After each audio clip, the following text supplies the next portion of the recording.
some fundamentally different patterns of political economy, fundamentally non-coercive, decentralized, peer-to-peer patterns of commerce between human beings and corporations, independent of the centralized controls of money.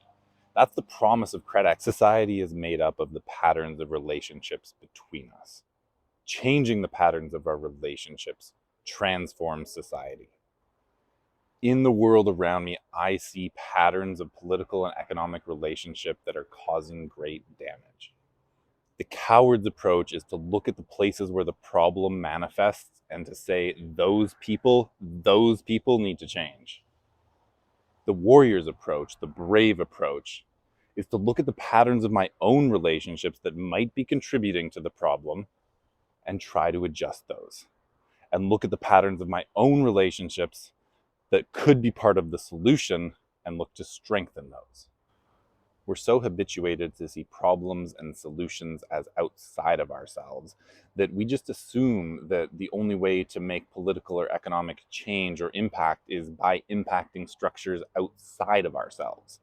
And so we think that perhaps voting is the way to impact a structure of political power existing outside of ourselves. And we think that owning money and using money is the only way to access a power structure outside of ourselves in order to express our economic power.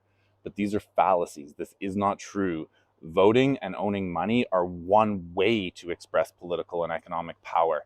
But as long as we're limited to that one way, we're fundamentally vulnerable. We're fundamentally weak. And as long as we keep doing the things that we've always done, we're going to get systemic patterns that we've always gotten.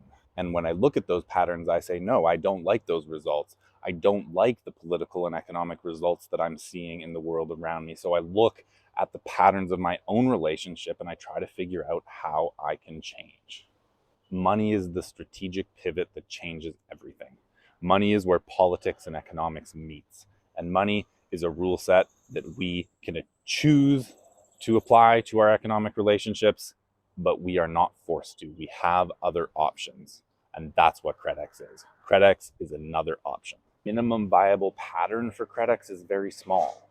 It only takes a few humans to decide that they want to manage as many of their economic transactions as possible using the rule set of credex to start to create